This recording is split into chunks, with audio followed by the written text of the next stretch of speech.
Alright then, let's have a chat about the Waterboys, one of Scotland's most beloved legacy bands.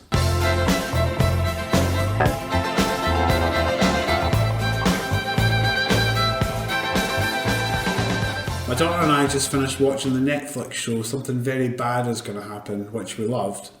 The last half hour was deliciously grotesque, and in the dying minutes of the finale, the filmmakers achieved a moment of real class with their song choice, underscoring the climax of the protagonist's arc with an absolute banger, a wild, unruly cry of defiance, and that song was We Will Not Be Lovers by the Waterboys.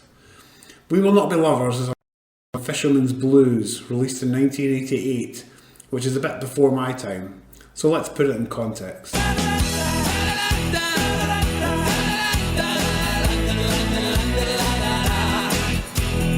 Scottish music in 1988 was changing. We'd had some big names out there: Big Country, Deacon Blue, Simple Minds, Run Rig, and who could forget the abysmal behemoth, that matchless shite, Marty Pellow's Wet Wet Wet.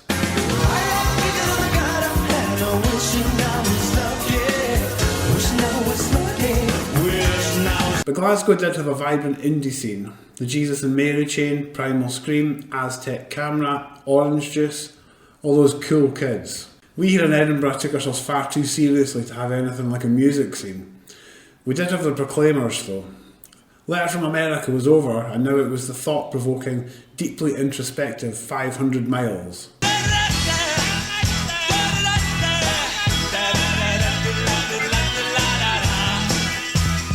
We also had Goodbye Mr Mackenzie, who became Angelfish, which can be described as for the career of Shirley Manson, who went on to front 90s electronic meta grunge band Garbage.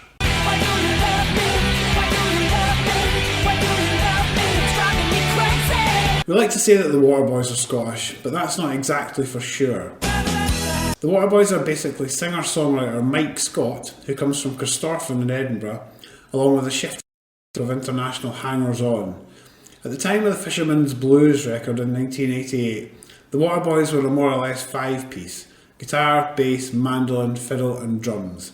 Dave Ruffy played drums. He'd also played drums for the late 70s punk band The Ruts, who had that tune Babylon Burning, which isn't bad. The Waterboys had already had huge success in 1985 with The Whole of the Moon. I pictured a rainbow. You held it in your hands. I had flashes,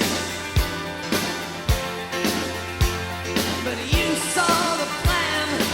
The music at that time had a sort of cinematic style, clean and clear and enormous.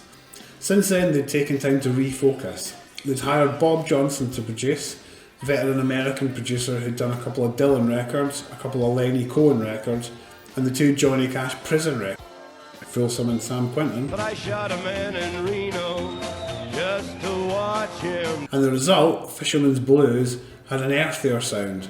A little bit Celtic, a little bit loose and rambling. For me it's an authentic record. Sounds like the band are playing together in a room. Which brings us back to the track, We Will Not Be Lovers.